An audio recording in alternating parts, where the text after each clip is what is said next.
오늘 말씀의 제목은 함께함입니다. 함께함. 제가 4년 전쯤에 일본 오사카를 한번 방문한 적이 있습니다. 그런데 그 일본의 오사카에서 가장 유명한 라멘집을 제가 방문을 했었습니다. 근데 그 식당의 구조가 조금 독특했어요. 그 식당은 마치 고시원처럼 생겼습니다. 그래서 고시원처럼 테이블이 놓여져 있고 옆에는 칸막이가 쳐져 있었어요. 그래서 옆 사람이 무엇을 먹는지 신경 쓰지 않아도 되었고, 오로지 앞에 놓인 라면, 그 라면에만 집중해서 그 맛을 음미할 수 있도록 그렇게 시스템이 되어져 있었습니다. 근데 저도 그렇게 함께 갔던 아내와 또 아들들과 함께 떨어져서 그렇게 이제 라면을 먹었는데요. 근데 참 이상한 것은 일본에서 가장 맛있는 라면집이라고 소문이 나는 곳이었어요. 그런데 그 라면을 먹고 난 다음에 제가 한번 물어봤습니다. 라면 맛이 어땠냐고. 그랬더니만 아내도 그렇고 아들도 그렇고 그렇게 생각보다 맛이 있지 않았더라는 거예요. 저도 마찬가지였고요. 왜 그랬을까요? 한마디로 함께 라면을 먹지 못했기 때문입니다.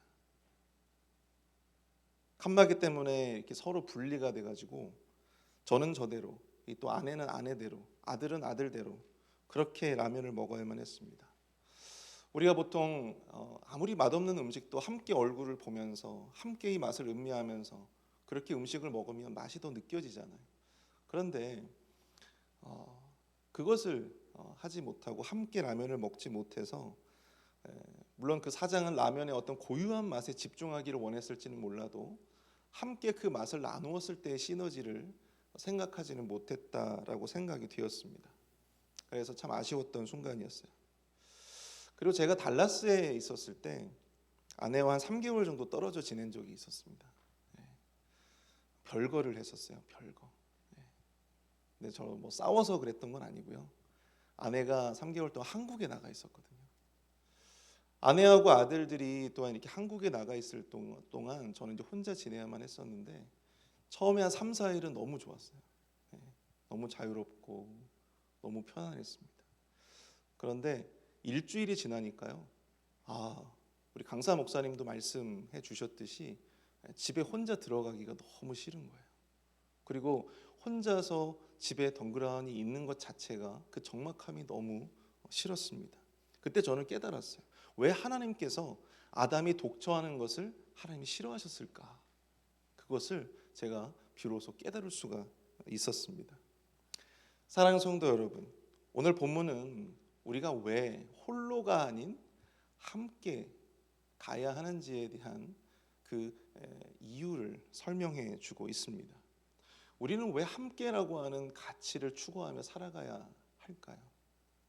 개성과 또한 개인주의가 만연해 가고 있는 이 시대 속에서 왜 우리는 그럼에도 불구하고 홀로가 아닌 함께라고 하는 정체성을 포기할 수가 없는 걸까요? 왜 교회는 이 함께라고 하는 가치를 우선하며 우리가 생활을 해야 하는 것일까요?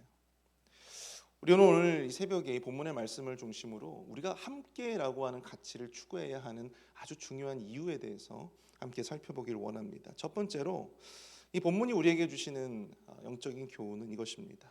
함께 나눌 수 있을 때 수고의 진정한 의미와 보람을 느낄 수 있다는 것입니다. 오늘 본문 8절을 보시면 세상 불쌍한 한 사람이 등장합니다. 그는 아들도 없고 형제도 없이 홀로 지냅니다. 하지만 그는 그럼에도 불구하고 그 수고를 멈추지 않습니다. 만족을 모르고 열심을 다해서 그 수고를 다합니다. 하지만 이내 깨달아요. 어떻게 깨닫습니까? 내가 누구를 위해 이같이 수고하는 걸까? 이같이 수고하고 나를 위해서 행복을 누리지는 못하는 것일까? 전도서의 기자는 이 세상 불쌍한 이 사람의 노고를 한마디로 이렇게 정의를 하고 있습니다. 불행한 노고다.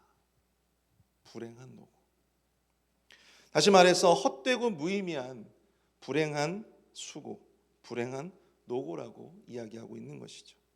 주변 사람들과 모든 관계를 다 정리하고 모든 관계를 다 처단하고 오직 그 돈을 버는 데에만 혈안이 되어져 있었던, 우리가 너무나도 잘 아는 소설 속 이 주인공 누군가가 생각이 나지 않습니까?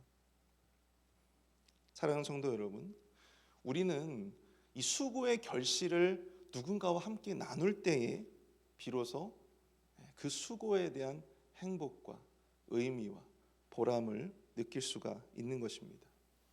그것이 우리 하나님이 될 수도 있고요.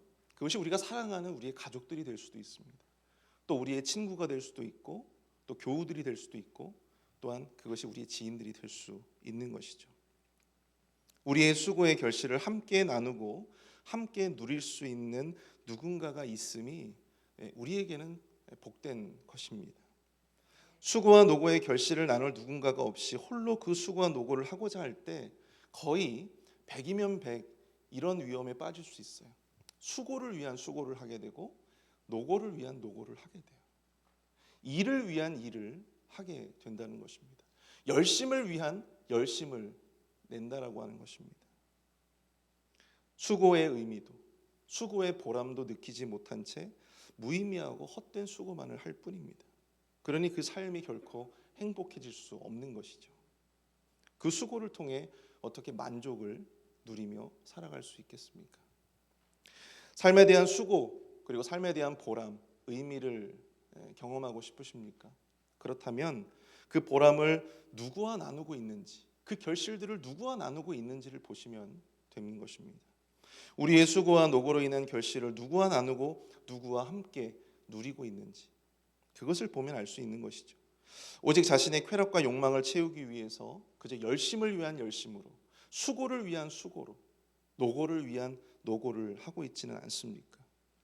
나눔과 헌신이 없는 수고는 자신의 결실과 재산은 불릴 수 있을지 모르지만 오늘 본문 8절 이 불쌍한 사람처럼 결코 자기 눈에 만족함을 경험할 수는 없는 것입니다.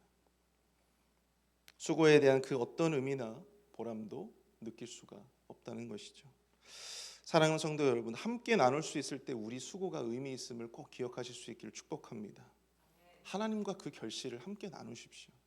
하나님과 나누시고 또 여러분들의 가족과 나누시고 또 교우들과 함께 그것을 나누십시오.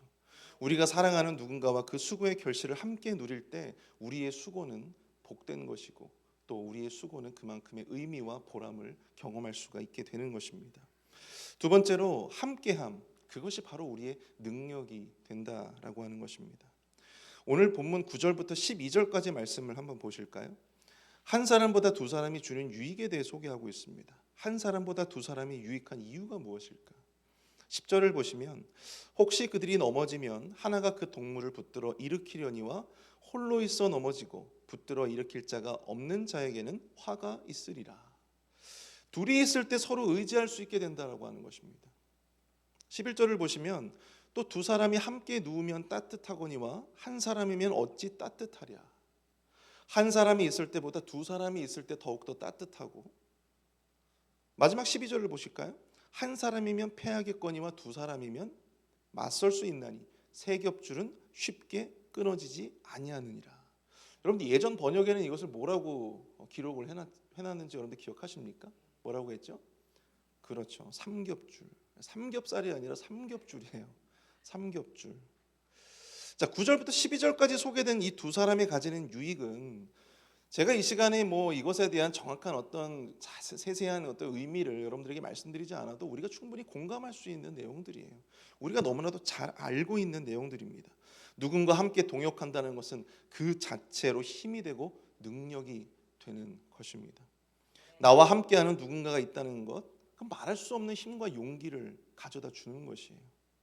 혼자서는 결단할 수 없고 혼자서는 맞설 수 없는 대상도 내가 누군가와 내 뜻과 함께하는 누군가가 있다라고 하면 내가 용기를 가지고 맞설 수 있는 것입니다. 네, 우리가 보통 퇴사를 하거나 그런 중요한 그런 결단을 앞두고 누군가와 이렇게 함께할 수 있다면 용기를 내잖아요. 저도 사실은 미국에 오기 전에 제가 교회에서 함께 동역했던 목사님이 있었어요. 근데 저는 불과 4년 전만 하더라도 제가 미국에 있을 거라고는 생각조차도 할 수 없었습니다. 그런데 그 목사님이 본인이 캐나다로 유학을 간다는 거예요. 그러니까 제 또 팔랑귀가 팔랑팔랑 거리면서 마음이 계속 동하는 거예요. 아, 그런가? 그럼 나도 한번 가볼까? 그래서 용기를 내서 미국으로 아무 대책도 없이 이렇게 건너오게 된 것입니다. 그래서 여러분들을 이렇게 만날 수가 있게 된 것이죠. 여러분들, 우리가 내 뜻과 함께 할 수 있는 누군가가 있다라고 하면은 감히 우리가 생각할 수 없는 일들도, 감히 우리가 결단할 수 없고 또한 맞설 수 없는 일들도 결단하게 되고 맞설 수가 있게 되는 것입니다. 그것이 바로 함께함이 가지고 있는 힘과 능력이 아닐까 생각을 해보게 되는 것이죠. 교회는 함께함의 공동체입니다. 여러분들 믿으십니까? 저는 우리 교회가 바로 그 함께함의 공동체인 줄로 믿습니다. 그리고 앞으로 더욱더 이 함께함의 가치를 추구하며 앞으로 나아갈 수 있게 되기를 또한 축복합니다. 그러나 우리가 이 코로나 팬데믹 이후로 이 시대에 교회가 마주하고 있는 가장 큰 위협이 무엇일까를 생각해 보면 그것은 바로 교회의 정체성, 이 교회의 공동체성이 점점 사라지고 있고 또 약화되고 있다라고 하는 그런 것이라고 생각을 해보게 됩니다. 공동체의 뜻보다는 개인의 뜻이 우선되고 공동체의 어떤 결단이나 공동체의 결정보다는 이 개인의 의향이 훨씬 더 중요하게 여겨지는 그런 시대 가운데 우리가 살고 있는 것이죠. 함께 웃고 함께 울고 함께 나누는 것이 공동체의 힘과 능력인데 그것이 점점점 약화되고 있다라고 하는 것입니다. 사탄은 이 코로나 팬데믹으로 말미암아 교회의 공동체성을 약화시키고 또한 분열의 영으로 교회를 괴롭힙니다. 몇몇 소수의 헌신하는 자들로 이 교회가 운영될 수 있다라고 생각을 해요. 교회의 어려움은 결코 내 책임이 아니다라고 생각을 합니다. 그러나 하나님의 뜻은 다릅니다. 하나님이 교회를 보실 때 무엇을 보실까요? 하나님이 보시는 교회의 아름다움의 기준은 무엇일까요? 시편 133편 1절을 보시면 보라, 형제가 연합하여 동거함이 어찌 그리 선하고 아름다운고. 빌립보서 1장 27절을 보시면 오직 너희는 그리스도의 복음에 합당하게 생활하라. 이는 내가 너희에게 가보나 떠나 있으나 너희가 한 마음으로 서서 한 뜻으로 복음의 신앙을 위하여 협력하라. 진정한 교회의 아름다움, 진정한 교회의 능력인 무엇인가? 그것은 바로 교회의 함께함에 있고 교회의 하나됨에 있음을 기억하실 수 있기를 바랍니다. 하나님이 보시는 건요, 이렇게 아름다운 건물을 보시는 게 아니에요.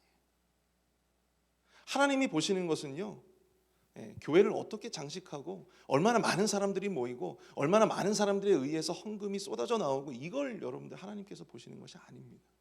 하나님이 보시는 것은 교회가 얼마나 하나님의 뜻으로 함께 그 마음을 모으고 함께하고 함께 나아가는지, 하나님께서는 그것을 가장 중요한 가치로 여기신다라고 하는 사실을 여러분들 기억하실 수 있기를 바랍니다. 근데 여러분, 이 교회가 함께함으로 나아가는 데 있어서는요, 그 길은 결코 쉽지 않습니다. 어쩌면 우리는 그 길을 위해서 너무나 많은 것들을 내려놓아야 할 수도 있습니다. 빌립보서 2장을 보시면 우리 예수님은 세상을 향한 하나님의 이 구원의 뜻, 하나님의 그 구원의 계획을 이루어 가시기 위해서 예수님이 무엇을 내려놓으셨습니까? 자신의 모든 것을 내려놓으셨어요. 자신의 모든 것을 이 세상을 위해서 주셨습니다. 자신의 소유를 내려놓은 것이 아닙니다. 빌립보서 2장에 보시면 오히려 자기를 비워 자기를 낮추시고 곧 십자가에서 죽으십니다. 여러분, 우리가 하나님의 뜻에 함께 한다는 것, 하나님의 뜻에 우리가 한 마음으로 나아간다라고 하는 것은 그 동역을 위해서는요, 우리의 소유만을 내려놓은 것이 아니라 결국은 내려놓아야 할 것은 우리 자기 자신이다라고 하는 사실을 이 말씀은 우리에게 말씀해주고 있는 거예요. 우리가 교회의 하나됨, 그리고 교회의 함께함을 위해서 내려놓아야 할 우리 자기 자신은 과연 무엇입니까? 그것은 어쩌면 교회에 대한 우리의 고착화된 생각일 수도 있어요.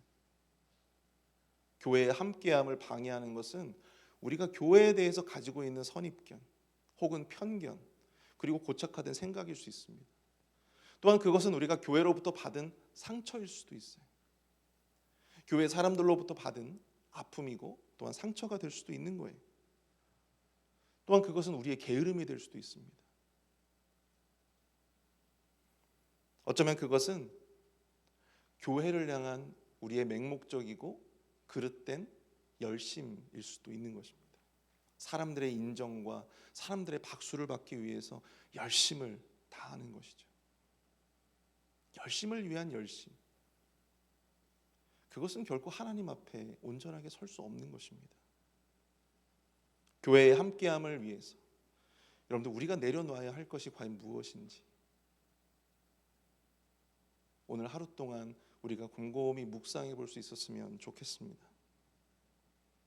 저는 이 말씀을 묵상하면서 제가 개인적으로는 이런 생각을 좀 해보게 됐어요. 교회의 함께함을 위해서는 또한 동역의 가치를 우리가 실현하기 위해서는 우리의 것을 내려놔야 하는데 우리 자신을 내려놔야 하는데 나는 과연 무엇을 내려놓을 수 있을까? 목회자인 나는 과연 무엇을 내려놓을 수 있을까? 저는 생각보다 굉장히 계획을 중요하게 생각하는 사람이에요. 저는 계획된 것을 철저하게 준비하고 그 계획된 것을 그대로 이루어 나가는 것을 좋아하는 사람이에요. 근데 그렇게 되지 않으면 굉장한 스트레스를 받습니다. 불안해져요. 그리고 굉장히 힘들어져요. 저는 그런 사람이에요. 그런데 여러분 교회 목회를 제가 이렇게 쭉 해오면서 교회라는 곳만큼 계획된 대로 되어지는 곳이 교회대로 되어지지 않는 곳이 없습니다. 여러분들 얼마나 많은 변수가 있어요. 얼마나 많은 변수와 돌발적인 상황들이 벌어집니까? 근데 그것이 저에게 굉장히 좀 큰 어려움이더라고요. 저의 개인적인 어떤 성향에 비해서. 그래서 저는 이 말씀을 묵상하면서 내가 내려놔야 할 것은 그것이 될 수 있겠구나라고 하는 생각들을 해보게 되었습니다. 교회를 위해서, 또한 교회의 하나됨을 위해서, 교회의 함께함을 위해서 내가 내려놔야 할 그것이 바로 이것이 될 수 있겠구나. 사랑하는 성도 여러분, 오늘 하루 우리는 함께 생각해 볼 수 있기를 원합니다. 우리가 교회의 함께함의 가치를 위해서 내려놔야 할 우리 자신은 과연 어떠한 모습일까요? 우리는 그저 말로만 함께함을 설교하고 또한 함께함을 외치는 것, 그것은 여러분들 아무런 의미가 없습니다. 그것을 위해 우리를 내려놓는 행동을 결단하고 그것을 실천할 때에만 비로소 그 함께함을 우리가 경험하고 누릴 수가 있는 것입니다. 이 원리는 교회뿐만 아니라 가정에서 이 부부의 함께함을 위해서도 꼭 필요한 것이고요. 또한 직장에서나 우리의 사업장에서도 마찬가지입니다. 우리와 함께 동역하는 사람들과의 함께함을 위해서 우리가 꼭 가지고 있어야 할 그러한 지혜인 것이죠. 서로의 것을 내려놓는 결단과 행동이 이어질 때 비로소 우리는 홀로가 아닌 함께함의 가치를 실현할 수 있음을 이 새벽 꼭 여러분들의 마음 가운데 새기실 수 있기를 축복합니다. 우리 이 시간 함께 기도하길 원합니다. 우리 이 시간 함께 말씀을 생각하면서 합심해서 기도하도록 할 텐데요. 우리 이 시간 함께 기도할 때 하나님, 개인주의와 또한 개인의 가치가 교회를 뛰어넘어 하나의 우상이 되고 있는 이 시대 속에서 우리는 함께함의 가치와 유익을 우선할 수 있는 복된 그리스도인들이 다 되어질 수 있도록 도와주시옵소서. 우리의 수고의 결실을 나눌 누군가가 있음에 감사하게 하시고 그 수고의 결실을 주를 위해 나눌 수 있는 믿음을 주시옵소서. 또한 함께함의 가치를 위해 내가 교회를 위해서, 가정을 위해서, 직장을 위해서 내 스스로 무엇을 내려놓을 수 있는지를 고민하게 하여 주시고 결단하게 하여 주시며 행동할 수 있게 하여 주시옵소서. 우리 교회의 연약한 환우들과 또한 특별히 한국에 나와 계시는 우리 담임 목사님을 위해서 우리 함께 마음을 모아서 통성으로 함께 기도하기를 원합니다. 함께 기도합니다.